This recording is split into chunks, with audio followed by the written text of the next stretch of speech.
Assalamualaikum semuanya, terima kasih sudah klik video ini. Di episode kali ini saya akan membacakan sebuah cerita horor yang tentunya bakal menarik. Simak videonya sampai habis.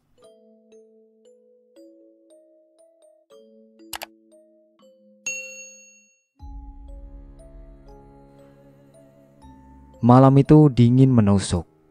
Angin berdesir di ganggang sempit desa. Andi melangkah cepat. Matanya penuh kecemasan.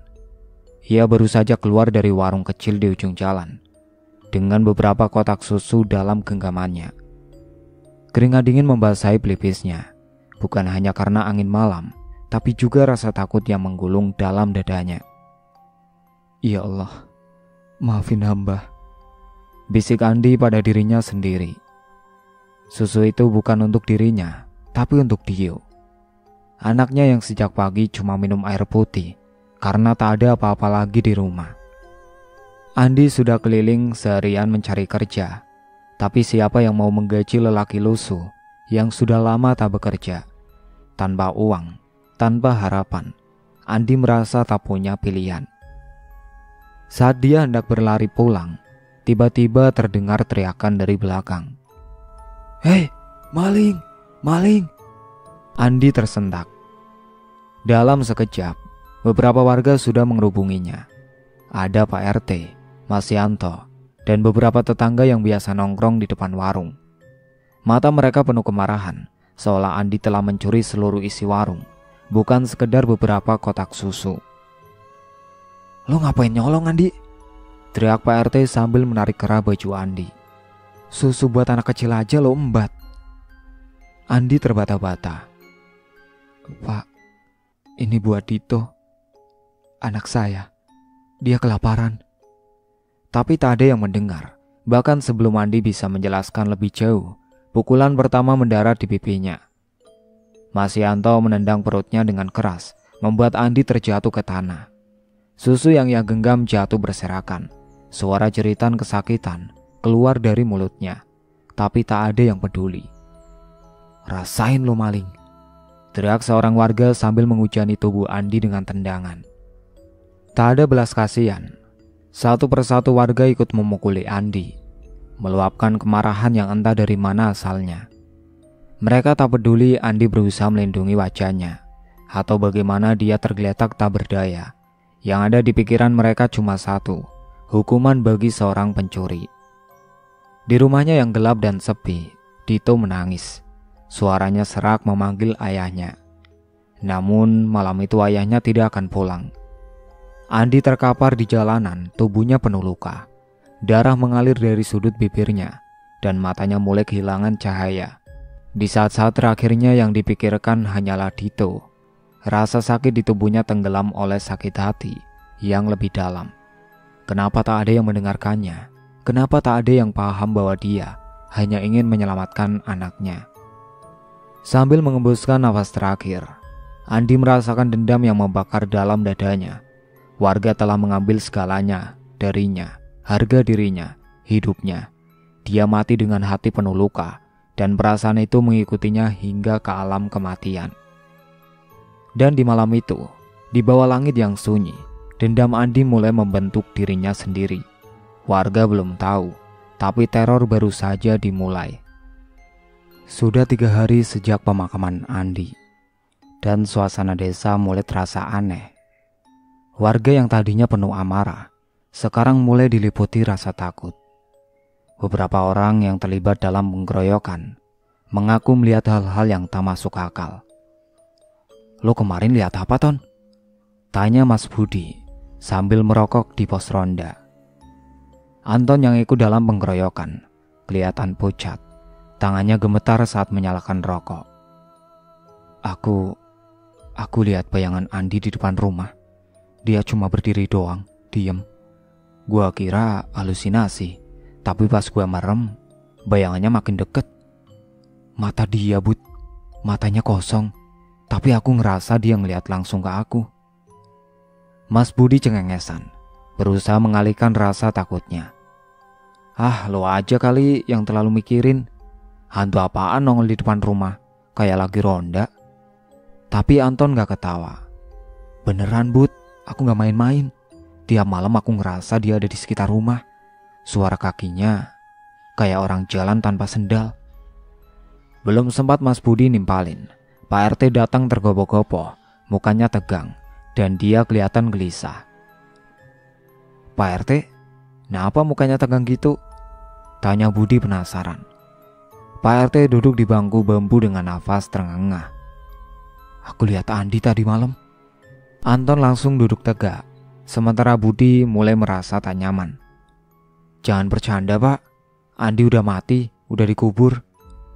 Pak RT mengusap keringat di dahinya. Aku tahu dia udah mati, tapi sumpah, aku lihat dia di depan rumah aku. Dia beneran di sana, diem aja, badannya penuh darah, mukanya babak belur kayak waktu dia mati. Wajah Pak RT terlihat penuh ketakutan. Pas aku mau nyalain lampu teras, tiba-tiba mati semua, gelap gulita. Aku coba manggil istri aku, tapi suaranya ketahan di tenggorokan, gak bisa teriak. Aku cuma bisa bengong liatin dia. Anton bergidik. Terus Pak, dia ngapain? Pak RT menelan ludah, suaranya hampir berbisik. Dia cuma ngeliatin aku Ton, matanya merah, kosong, kayak gak ada kehidupan. Aku yakin itu Andi, aku gak mungkin salah lihat. Malam itu suasana semakin tegang. Anton pulang dengan perasaan was-was, sementara Pak RT terus merasa ada sesuatu yang mengawasinya. Pagi berikutnya, warga gempar. Pak RT ditemukan tewas di rumahnya. Wajahnya penuh lebam seperti habis diajar orang. Anehnya, gak ada tanda-tanda orang masuk paksa ke rumahnya. Semua pintu terkunci dari dalam. Ini gak wajar Pak, ujar salah satu warga, mengerutkan dahi saat melihat kondisi tubuh Pak RT. Mukanya kayak bekas dihantam sesuatu. Istrinya yang shock hanya bisa menangis histeris. Warga mulai berbisik-bisik. Jangan-jangan ini gara-gara arwah Andi. Gila loh, masa iya arwah orang mati bisa ngebunuh? Kata Budi berusaha menyangkal, tapi dalam hatinya dia sedikit mulai ragu. Setelah kematian Pak RT, desas-desus semakin merebak. Banyak yang bilang kalau arwah Andi belum tenang. Setiap malam beberapa warga mulai melihat sosoknya berdiri di sudut-sudut gelap desa, seperti mengawasi mereka. Anton merasa semakin tertekan. Setiap kali ia menutup mata, bayangan Andi selalu muncul. Tak peduli siang atau malam, perasaan bersalah terus mengantuinya. Dalam mimpinya Andi datang, mukanya penuh darah, menatap Anton dengan tatapan yang menusuk hingga ke tulang. Apa kita salah udah ngeroyok dia? Bisik Anton suatu malam saat ngumpul lagi di pos ronda. Mas Budi yang biasanya suka bercanda kini tak banyak bicara. Mungkin kita keterlaluan. Desa yang tadinya ramai mulai diliputi ketakutan. Tak ada yang berani keluar malam. Dan mereka yang ikut memukuli Andi perlahan-lahan mulai merasakan hal yang sama, teror dari arwah yang tak tenang. Malam semakin mencekam di desa itu. Anton tak bisa tidur nyenyak. Setiap malam, dia merasa ada yang mengawasinya dari jendela. Meski sudah menutup semua gorden, perasaan itu tak pernah hilang. Dia bahkan mencoba tidur di ruang tamu, lebih dekat dengan keluarganya. Tapi rasa takut terus menghantui. Mas, kamu baik-baik aja? Tanya istrinya Lina suatu malam ketika melihat suaminya berkeringat dingin. Anton hanya menggeleng, nafasnya pendek-pendek. Aku nggak tahu, Lin. Kayaknya dia masih di sini. Aku ngerasa dia ada di mana-mana. Sementara itu warga desa lain mulai mencari cara untuk menghentikan teror yang mereka yakini berasal dari arwah Andi. Mereka memanggil seorang tetua desa yang dikenal bisa melakukan ritual-ritual untuk menenangkan arwah. Namanya Pak Karta, orang yang sudah sering dipanggil kalau ada kejadian aneh di desa. Di rumah kepala desa, Pak Karta menyiapkan berbagai perlengkapan untuk ritual malam itu. Beberapa warga berkumpul di sekitarnya, termasuk Mas Budi yang masih merasa takut, meski dia berusaha bersikap biasa. Pak, ritual ini bisa bikin arwah Andi tenang kan? Tanya Budi sambil memandang Pak Karta. Pak Karta mengangguk pelan, meski matanya tampak ragu. Kalau arwahnya masih bergentayangan karena ada dendam, ritual ini harusnya bisa bantu. Tapi kalau dendamnya terlalu kuat, kita harus siap dengan kemungkinan terburuk. Semua terdiam mendengar kata-kata Pak Karta. Malam itu mereka menggelar ritual di halaman depan rumah Pak RT, tempat Andi diduga sering menampakkan diri. Lilin-lilin dinyalakan. Pak Karta mulai merapalkan mantra-mantra sambil memercikan air kembang ke sekeliling. Suara angin mendesir, membuat bulu kuduk warga yang hadir berdiri. Namun tak ada yang terjadi, sampai tiba-tiba lampu-lampu di rumah sekitar padam. Udara terasa semakin dingin, dan warga yang hadir merasakan kehadiran sesuatu. Pak Karta berhenti berdoa, wajahnya tegang. Aku rasa dia gak mau pergi, gumamnya lirih. Tak ada yang berani bicara. Semua langsung membubarkan diri setelah ritual itu selesai. Mereka tahu sesuatu yang lebih besar sedang terjadi, dan ritual tadi tidak cukup untuk menghentikan teror Andi. Di rumah kecil di pinggir desa, Siti, istri Andi, merasakan ketegangan yang semakin besar. Sejak kematian suaminya, banyak warga yang mulai datang ke rumahnya. Sebagian besar untuk meminta maaf. Mereka tak mengatakan dengan jelas, tapi Siti tahu apa yang mereka maksud. Mereka merasa bersalah atas apa yang terjadi pada Andi. Maafin aku Siti, kata Bu Rama, tetangga sebelah rumah, sambil menangis di teras. Aku gak ikut mukul, tapi aku juga gak berbuat apa-apa buat nolong suami kamu. Aku takut Siti. Siti hanya bisa tersenyum kecut. Dia tahu suaminya tak bersalah, tapi semua sudah terjadi. Sudahlah Bu, yang udah mati, biar tenang aja di sana. Saya gak nyalain siapa-siapa. Tapi dalam hati Siti merasa ada yang salah. Bukan soal para warga yang datang meminta maaf, bukan soal desas-desus arwah Andi yang belum tenang, tapi ada sesuatu yang lebih, sesuatu yang tak bisa dijelaskan hanya dengan kata-kata. Anaknya Dito sering menangis tiba-tiba di malam hari. Matanya menatap ke arah sudut kamar, seolah melihat sesuatu yang tak terlihat oleh Siti. Kenapa nak? Ada apa di sana? Tanya Siti pelan sambil memeluk Dito. Tapi bocah itu hanya menggeleng, tak bisa berkata apa-apa. Mata Dito terus menatap sudut kamar, membuat Siti semakin merasa resah. Teror di desa semakin menjadi-jadi. Satu persatu warga yang ikut dalam pengeroyokan Andi mengalami nasib tragis. Ada yang tewas kecelakaan, ada yang meninggal dengan cara misterius. Tapi di setiap kematian selalu ada satu hal yang sama. Bayangan Andi selalu terlihat di dekat tempat kejadian. Warga yang dulunya tak percaya dengan cerita mistis, kini hidup dalam ketakutan. Rumah-rumah di desa jadi sepi setelah maghrib. Tak ada lagi yang berani keluar malam. Suasana desa yang dulu ramai berubah mencekam. Kemarin aku dengar si Anton jatuh dari atap, Bud, kata Mas Budi saat berbicara dengan beberapa warga di pos ronda. Wajahnya tegang. Dia lagi benerin genteng, tapi entah kenapa tiba-tiba jatuh dan kepalanya pecah. Dan kamu tahu nggak? Sambung Mas Yanto. Ada yang lihat bayangan Andi sebelum Anton jatuh. Pas Anton lagi di atas genteng, dia lihat Andi berdiri di bawah, ngeliatin dia. Budi menggigit bibirnya. Ini udah makin parah. Satu persatu dari kita kena.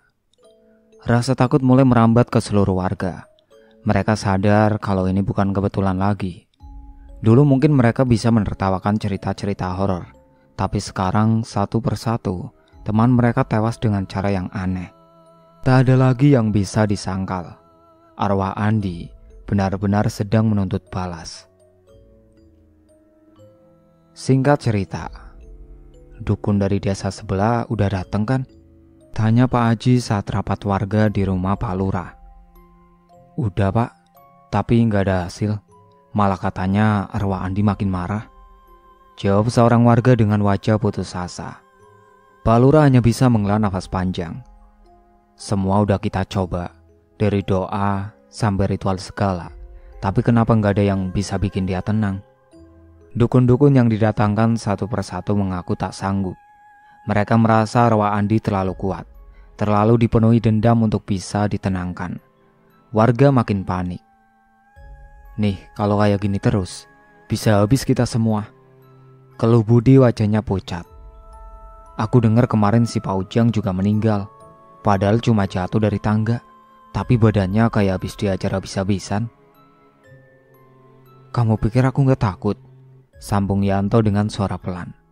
Setiap malam aku ngerasa ada yang jalan di depan rumah aku. Suara langkah kaki, kayak orang jalan tanpa sendal. Semua yang ada di sana diam, merasa tak berdaya. Teror ini sudah terlalu dalam menyusup ke dalam hati mereka. Mereka tahu Andi tak akan berhenti sampai dendamnya tuntas. Dan yang paling mengerikan, tak ada yang tahu siapa yang akan jadi korban berikutnya. Di tengah kegilaan ini, akhirnya muncul seseorang yang selama ini memilih diam. Bu Mina, penjual warung tempat Andi dituduh mencuri susu. Suatu sore di bawah langit yang mulai gelap, Bu Mina datang ke rumah Pak Lurah. Matanya tampak lelah, seolah-olah dia sudah lama memendam beban berat yang ingin segera diceritakan. Warga yang melihatnya masuk ke rumah Pak Lurah berbisik-bisik penasaran. Di dalam ruang tamu, Pak Lurah mengangguk pelan setelah mendengar penuturan Bu Mina. Suasana hening sejenak, hanya suara nafas berat Pak Lurah yang terdengar. Jadi kamu tahu dari awal, Min? Tanya Pak Lurah dengan suara serak. Bu Mina menunduk. Iya Pak, saya lihat sendiri. Andi waktu itu gak bermaksud nyolong buat dirinya sendiri. Dia ambil susu karena anaknya di rumah hampir mati kelaparan. Tapi saya gak berani bilang apa-apa waktu itu. Saya takut ikut kena amuk warga. Pak Lurah menghela nafas panjang. Ya Tuhan, kenapa kamu gak ngomong dari dulu? Bu Mina mulai menangis, menggigit bibirnya kuat-kuat. Saya takut Pak, waktu itu semua orang udah marah banget. Saya cuma bisa diam. Kabar ini segera menyebar ke seluruh desa. Satu persatu warga mulai mendengar kesaksian Bu Mina. Dan mereka yang dulu berpartisipasi dalam pengeroyokan Andi mulai merasa semakin bersalah. Mereka tahu sekarang bahwa Andi bukanlah pencuri biasa, melainkan seorang ayah yang sedang putus asa karena anaknya yang hampir mati kelaparan.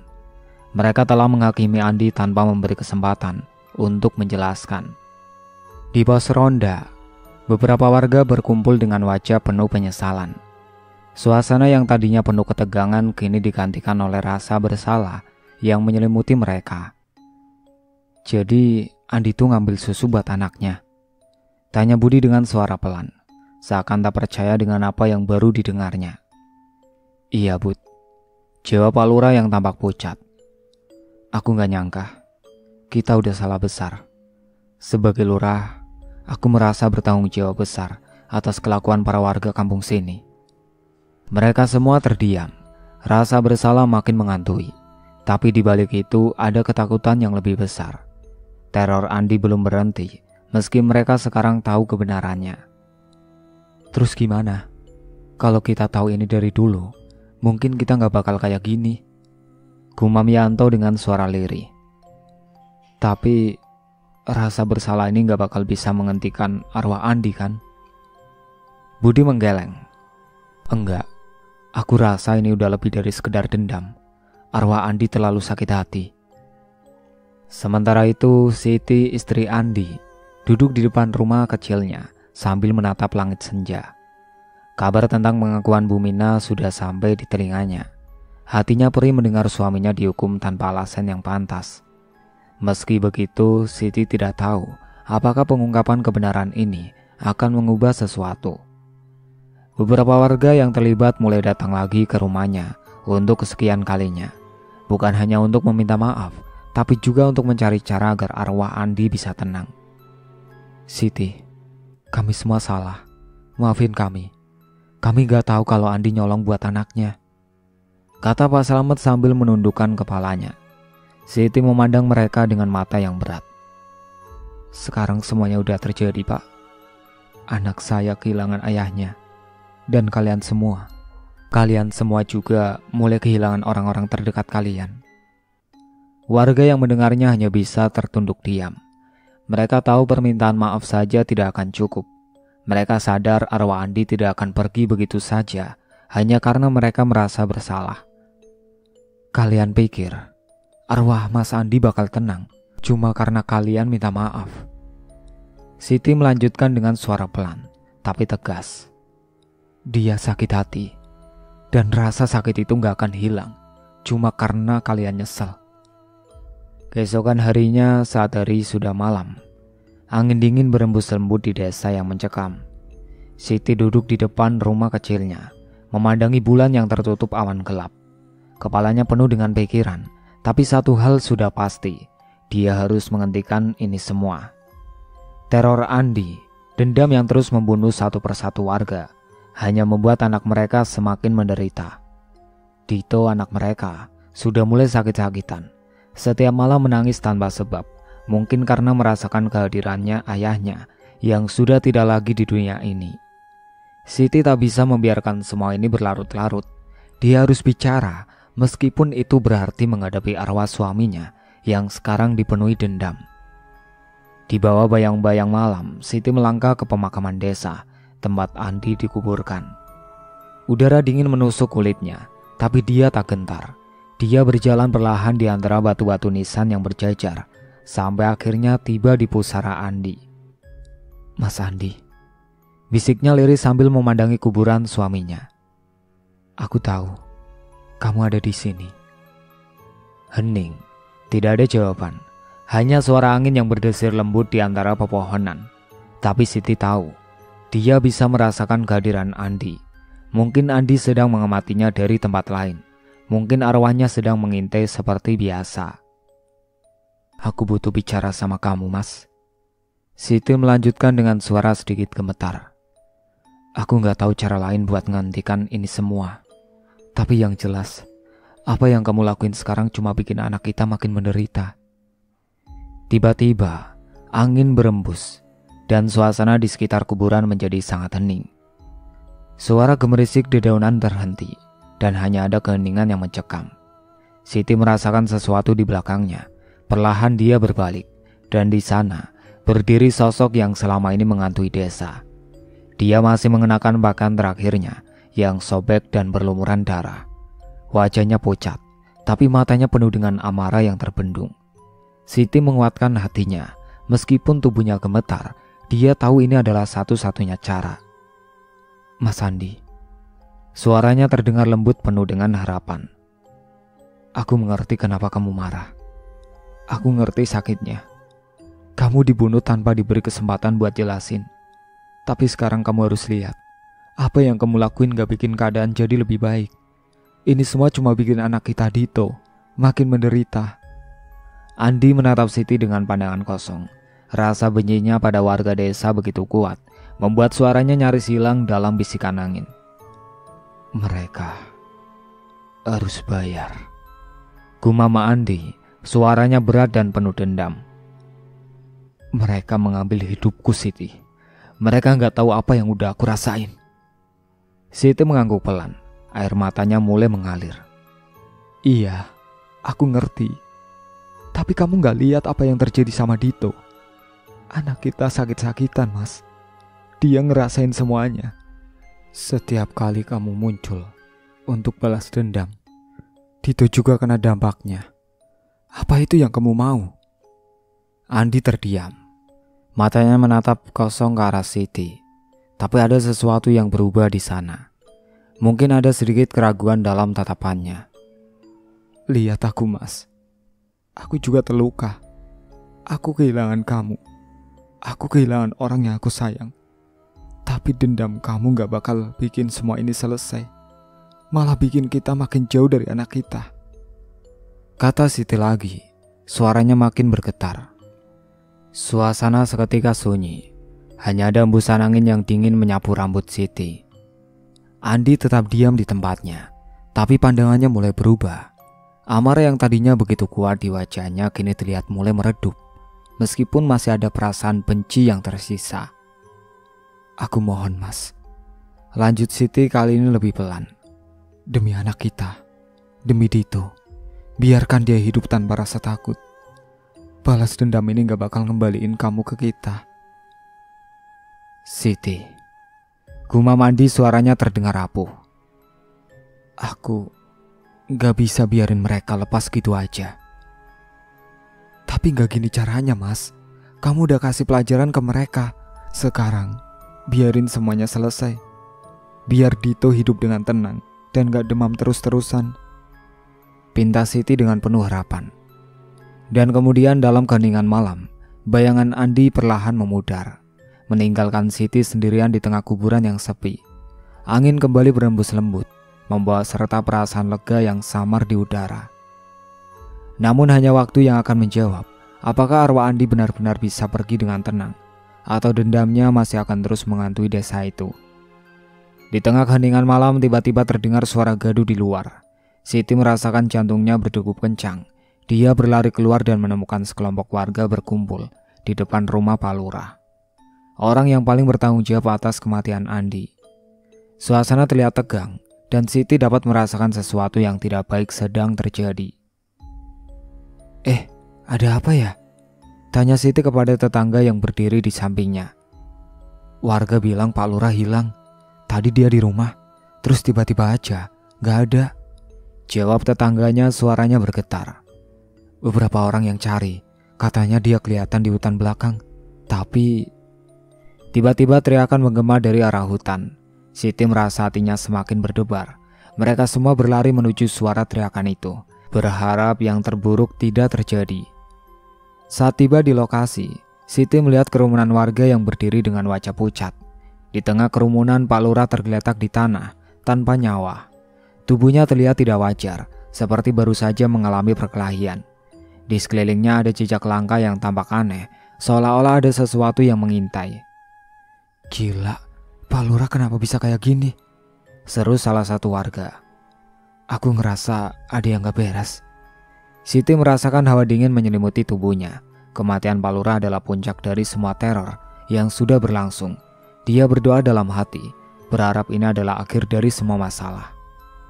Setelah malam itu desa kembali tenang, tapi ketenangan itu seperti menyimpan trauma mendalam di hati semua orang yang terlibat. Rasa bersalah terus menghantui warga, terutama mereka yang terlibat dalam pengkeroyokan Andi. Siti memutuskan untuk meninggalkan desa, mencari tempat baru untuk memulai hidup baru bersama Dito. Dia tahu, meskipun semua teror telah berakhir, bayangan masa lalu tidak akan pernah hilang. Ma, kenapa kita harus pindah? Tanya Dito dengan suara kecil saat mereka bersiap-siap untuk pergi. Siti tersenyum lembut, mencoba menutupi rasa sedih di hatinya. Karena kita butuh tempat yang lebih baik. Tempat di mana kita bisa mulai lagi. Tempat di mana kamu bisa bahagia. Dito mengangguk, meskipun wajahnya masih menunjukkan ketidakpahaman. Tapi aku kangen sama teman-teman di sini. Mama ngerti, Dito. Kadang kita harus pergi untuk menemukan kebahagiaan yang baru. Siti menjelaskan. Ini demi kita. Saat mobil mereka menjauh dari desa, Siti melirik ke belakang. Desa itu perlahan menghilang dari pandangannya, tapi rasa sakit dan kehilangan masih menghantui pikirannya. Dia berharap bisa melupakan semua yang terjadi, tapi ia tahu tidak akan mudah untuk melupakan. Selamat tinggal, Mas Andi. Bisik Siti dalam hati. Aku berharap kamu bisa menemukan ketenangan di sana. Tahun berlalu, dan desa yang pernah ramai itu kini menjadi bayangan suram dari masa lalu. Orang-orang yang dulu tinggal di sana masih mengingat tragedi yang menimpa Andi, meskipun mereka berusaha melupakan. Rasa bersalah dan ketakutan tetap menghantui mereka. Di warung kopi, dua pemuda, Joko dan Rudi, duduk di sudut sambil menyeruput kopi hitam yang pahit. Lo ingat cerita soal Andi yang dibunuh sama warga nggak? Joko bertanya, sambil melirik sekeliling untuk memastikan tidak ada yang mendengar. Iya, aku ingat. Itu kan yang terkenal di desa kita. Semua orang bilang arwahnya masih berkeliaran kan? Jawab Rudi, suaranya bergetar sedikit. Aku dengar dari bokap, katanya kalau malam dia bisa lihat bayangan Andi di hutan belakang. Dia nyari orang yang bikin dia mati. Joko melanjutkan, matanya melebar. Ngeri banget. Rudi mengangguk, wajahnya tampak ketakutan. Aku gak mau ambil resiko sekarang. Orang-orang udah mulai bilang kalau desa kita ini terkutuk. Itulah akhir ceritanya. Sekian dari saya. Wassalamualaikum warahmatullahi wabarakatuh.